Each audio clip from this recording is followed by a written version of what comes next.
അനുരാഗ ഭാഗം 4. രചന നക്ഷത്രപ്പെണ്ണ്. അവതരണം അപര. എന്തൊക്കെയോ ചോദിക്കണമെന്നുണ്ട്, പക്ഷേ അതിന് കഴിയുന്നില്ല. ഉറക്കെ വിളിച്ചു പറയണമെന്നുണ്ട് ഈ അനുരാഗയുടെ പ്രണയം സേതുമാധവനാണെന്ന്. മനസ്സത് തൊണ്ട പൊട്ടുമാർ ഉറക്കെ പറയുന്നുമുണ്ട്, പക്ഷേ ഒരിറ്റ ശബ്ദം പുറത്തു വരുന്നില്ല. നാവ് മരവിച്ച പോൽ, ശരീരം തളർന്ന പോൽ, ശില കണക്കെ തറഞ്ഞിരുന്നു പോയി. വർഷങ്ങൾ കൊണ്ടേ മനസ്സിൽ പണി കഴിപ്പിച്ച പ്രണയസൗധം നിമിഷങ്ങൾ കൊണ്ട് തകർന്നടിഞ്ഞു. വേണ്ടിയിരുന്നില്ല, ഒന്നും വേണ്ടിയിരുന്നില്ല, വെറുതെ ചോദിക്കേണ്ടിയിരുന്നില്ല. വെറുതെ കുറേ പാഴ്ക്കിനാവുകൾ നെയ്തുകൂട്ടി. ഒന്ന് പൊട്ടിക്കരയാൻ കൂടി കഴിയുന്നില്ല. ആരായിരിക്കും മാഷിൻ്റെ ഹൃദയം കീഴടക്കിയത്? അറിയേണ്ട എന്ന് മനസ്സ് വിലക്കിയപ്പോഴും അറിയാനായി ബുദ്ധി വാശി പിടിച്ചു. എന്നോട് പറഞ്ഞൂടെ മാഷേ? എത്ര ശ്രമിച്ചിട്ടും തൊണ്ടയിടറി. പറഞ്ഞാ നീ ആരോടെങ്കിലും പറയൂ? പറയട്ടെ. കണ്ണുകളടച്ച് തല കുനിച്ചിരുന്നു മാഷിൻ്റെ പ്രണയിനിയെ അറിയാൻ. കേൾക്കാനുള്ള ത്രാണിയില്ലെങ്കിൽ കൂടി അറിയണമെന്നൊരു മോഹം. ജസീന്ത ആർഡർഡൻ. ജസീന്ത ആർഡർഡൻ കേട്ടിട്ടില്ലേ? ന്യൂസിലൻഡ് പ്രധാനമന്ത്രി. നീ ഈ പത്രമൊന്നും വായിക്കാറില്ലേ? ചിരിച്ചുകൊണ്ടുള്ള ആ മറുപടി മരുഭൂമിയിലെ മഴ പോലെ ചുട്ടുപൊള്ളുന്ന ശരീരത്തെ കുളിരണിയിച്ചുകൊണ്ട് പെയ്തിറങ്ങി.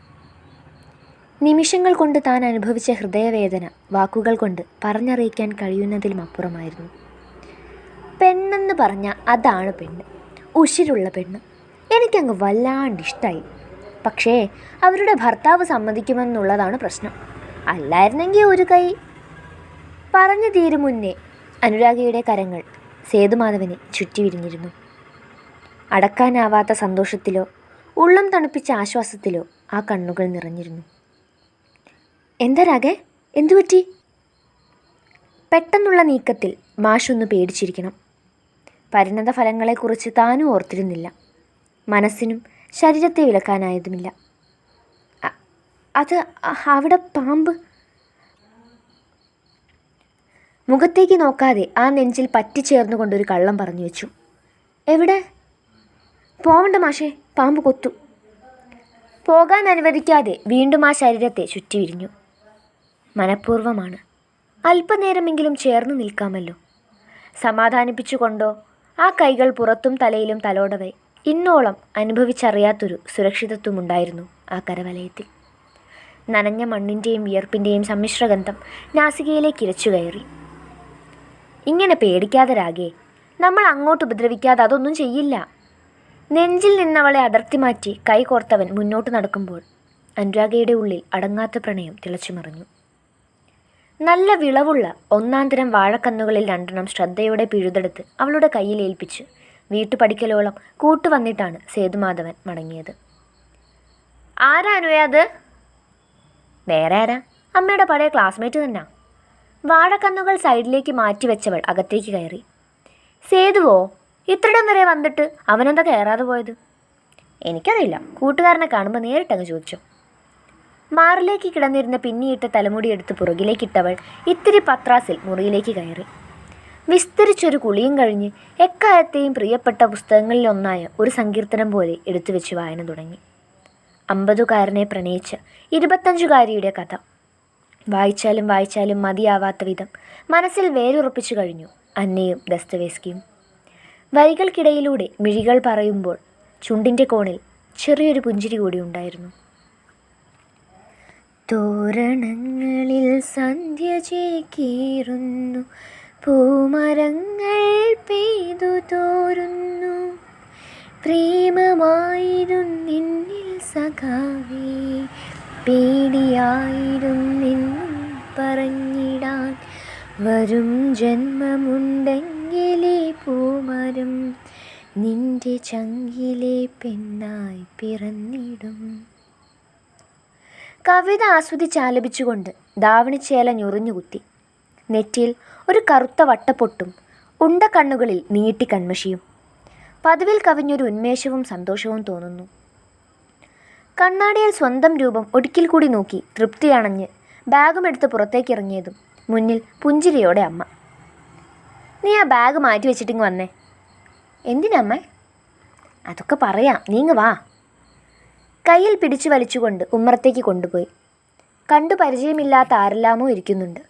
മേശമേൽ ചായയും പലഹാരങ്ങളും നിരത്തി വച്ചിരിക്കുന്നു. എല്ലാവരുടെയും ശ്രദ്ധ തന്നിലാണ്. എന്തോ എവിടെയോ ഒരപകട സൂചന തോന്നാതിരുന്നില്ല. ഇതാ മോള്.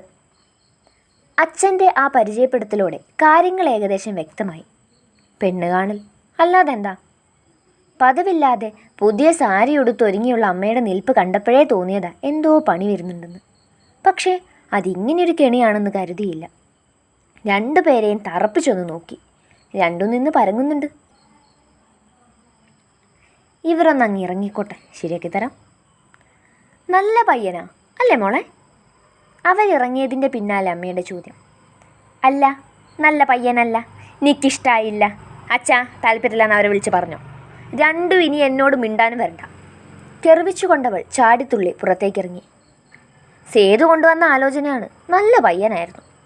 അതിന് ഇവിടുത്തെ തമ്പുരാട്ടിക്ക് പിടിക്കില്ലാലോ. മുന്നോട്ട് വെച്ച കാലുകൾ ചലനമറ്റു നിന്നുപോയി. സേതു കൊണ്ടുവന്ന ആലോചനയാണ്. കാതുകളിൽ കഠാര കുത്തിയിറക്കിയ പോലെയായിരുന്നു ആ വാചകം. സേതുമാധവൻ്റെ ഉള്ളിൽ ഒരു കുന്നിക്കുരുവോളം പോലും അനുരാഗിയില്ല എന്നതിപ്പോൾ പകൽ പോലെ വ്യക്തമായി. എങ്കിലും അതവൾക്ക് ഉൾക്കൊള്ളാനായില്ല. മറിച്ചാലോചിക്കും മുന്നേ കണ്ണും കാലും സേതു മാഷിനെ തേടി അലഞ്ഞു. സ്കൂളിലും വായനശാലയിലും മാഷില്ല. ഇന്ന് ലീവാണത്രേ. നേരെ തോട്ടത്തിലേക്ക് വെച്ചു പിടിച്ചു. വല്ലാത്ത ഹൃദയവേദന. ആവുന്നില്ല ഒന്നിനും. ഇക്കാലം അത്രയും മനസ്സിലിട്ട് നടന്നിട്ടും 1000 വട്ടം പറയാതെ പറഞ്ഞിട്ടും സേതുമാധവൻ്റെ ഉള്ളിൽ അനുരാഗിയില്ല. കാലുകൾക്ക് വാശിയേറി. തോട് കടന്നപ്പോഴേ ദൂരെ മാഷിനെ കണ്ടു. ഇടക്കൃഷിയായി നട്ടുപിടിപ്പിച്ച കപ്പ പറിക്കുകയാണ്. ഓടിപ്പിടഞ്ഞുള്ള തൻ്റെ വരവ് കണ്ടിട്ടാവണം ആ ചുണ്ടുകളിൽ നനുത്തൊരു പുഞ്ചിരി തെളിഞ്ഞിട്ടുണ്ട്.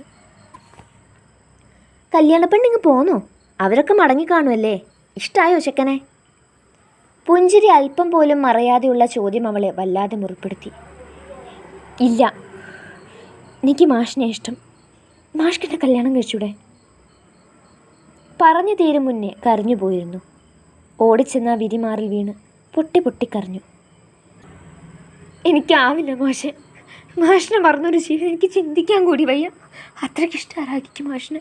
എന്നെ വിട്ടുകൊടുക്കല്ലേ മാഷെ. ഏങ്ങലടിയിൽ പറഞ്ഞത് പകുതിയും മുങ്ങിത്താണുപോയി. എങ്കിലും ഏറെ നാൾ ഒളിപ്പിച്ചു വെച്ചൊരാ പ്രണയം വെളിപ്പെടുത്തിയപ്പോൾ തൻ്റെ മനസ്സിൻ്റെ ഘനം പകുതി കുറഞ്ഞു.